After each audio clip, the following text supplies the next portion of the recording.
Halo, Assalamualaikum. Hari ini saya nak cerita pasal nasi lemak. Kalau itu tajuk nasi lemak yang dipadukan kaum di Malaysia. Macam mana?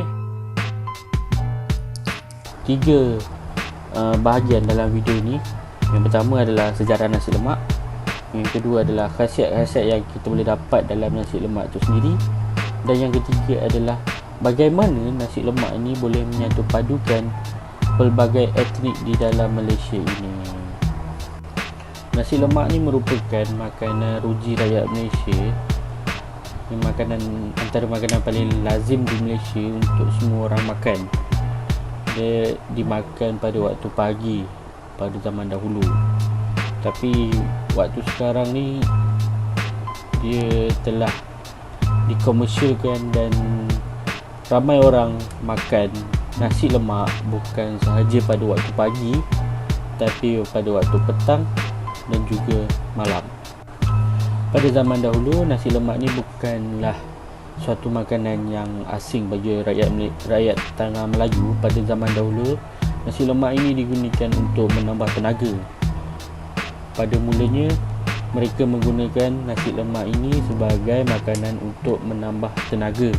Kerana zaman dahulu nenek moyang kita diorang bekerja tengah panas di sawah padi dan juga pada waktu siang dekat Tori Getah tu diorang makan nasi lemak tu untuk menambahkan tenaga supaya untuk kerja sampai petang.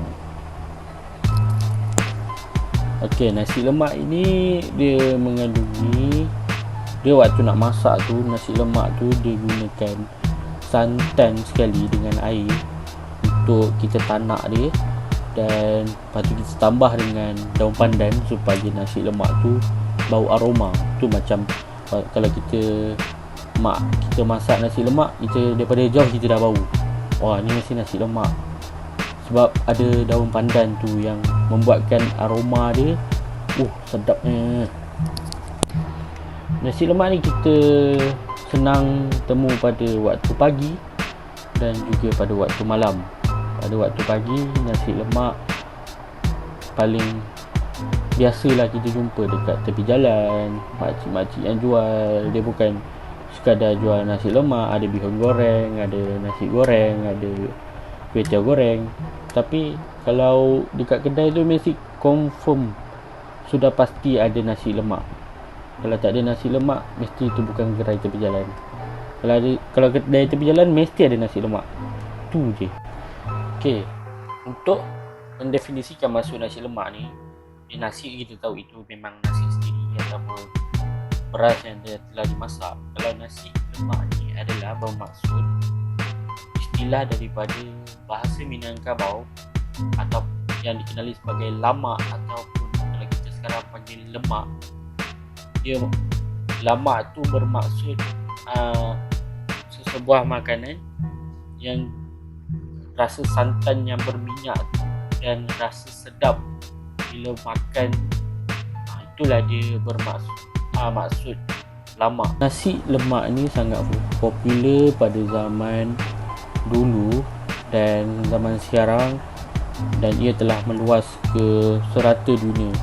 Dan yang paling popular adalah di Malaysia, iaitu tempat asalnya sendiri di Singapura dan juga di Indonesia. Sejarah nasi lemak bermula dari sebuah kampung pada zaman Kesultanan Melayu Melaka pada zaman itu, di mana sebuah keluarga iaitu Mak Kuntum dan Seri. Mak Kuntum adalah ibunya dan Seri adalah anaknya, dan bapa Seri telah meninggal dunia di dalam peperangan sewaktu di Selat Melaka pada zaman dahulu. Untuk menampung perbelanjaan seharian keluarga Mak Kuntum ni, dia telah mengambil upah sebagai tukang urut di kampung-kampung pada zaman dahulu, dan Seri tinggal di rumah perseorangan. Nak dijadikan cerita, sewaktu Mak Kuntum ni keluar pergi ke pergi berurut mencari pelanggan, Seri ni berasa bosan sebab makan setiap hari benda sama je setiap hari. Mendapat idea untuk makan nasi dengan cara yang lain sebab dia terlalu bosan duduk rumah. Sementara tunggu mak dia balik, dia pun masaklah nasi ataupun beras dan masukkan sedikit lengkuas dalam nasi tu yang ditanak tu dengan daun pandan untuk menaikkan aroma nasi tu. Okey, pada waktu tengah hari, Mak Kuntum pun balik dan Seri menghidangkan Mak Kuntum nasi yang telah dimasak tadi yang ada sengkuang dengan daun pandan kat dalam tu. Dia pun hidang dekat mak dia dan mak dia tanya, "Apa yang kau masak ni, Seri?" Sebab mungkin mak dia rasa pelik sebab tak pernah makan nasi dengan lengkuas dengan daun pandan. Kan? Pelik juga. Tiba-tiba hari-hari makan benda biasa. Tengok hari ni, pelik pula lauk ni. Pas Mak Kuntum tanya, "Apa yang kau masak ni, Seri?" Lepas tu yang si Seri ni pun jawab lah, "Nasi le mak." Macam orang Melaka, dialek orang Melaka. Macam contoh, "Apa le kau ni?" "Ya le." "Yelah," macam maksudnya. Macam ni macam nasi le mak, macam nasi lah mak. Dah. Macam dia nak tunjukkan yang dia ni tengah, yang dia masak ni nasi le, nasi saja. So, macam nasi lah mak, nasi le mak. Kalau abah dia yang tanya, "Nasi lebah." "Nasi lebah." Situlah bermulanya asalnya nasi lemak itu sendiri. Nasi lemak dalam dialek orang Melaka.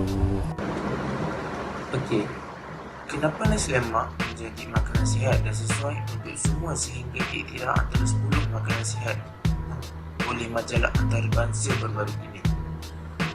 Menurut Biro Media Pertubuhan Dr. Islam Pertik Dr. Nuzaidi Zakaria, bahan yang digunakan dalam nasi lemak secara umum baik untuk kesihatan tubuh badan.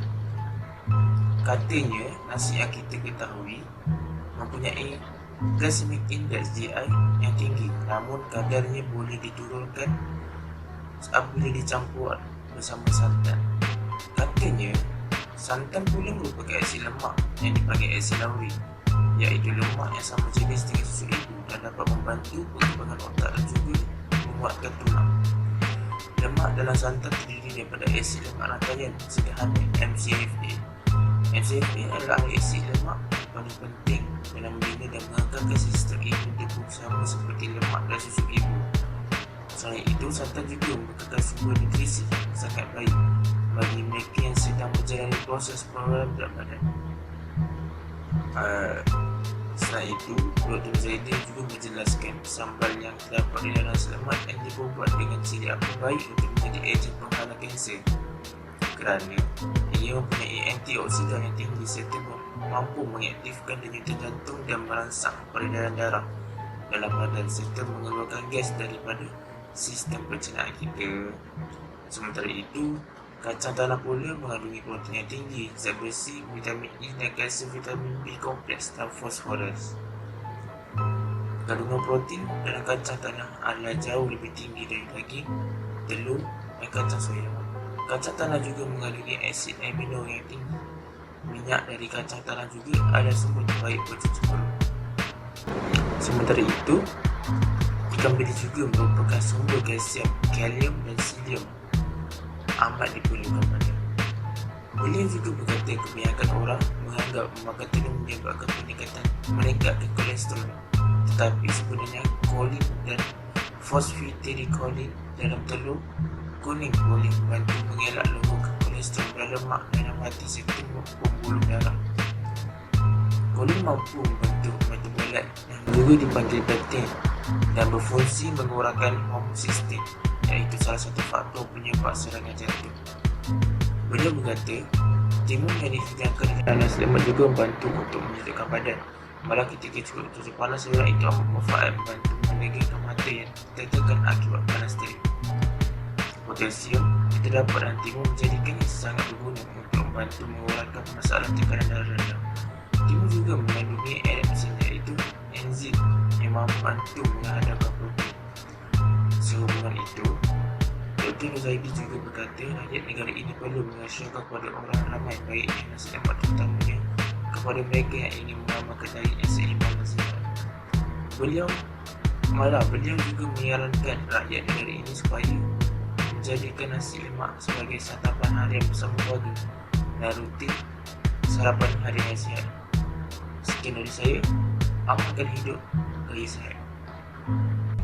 Bukti bahawa nasi lemak memberikan impak kepada penyatuan kaum adalah nasi lemak ini diterima baik oleh masyarakat yang berbilang bangsa di negara ini.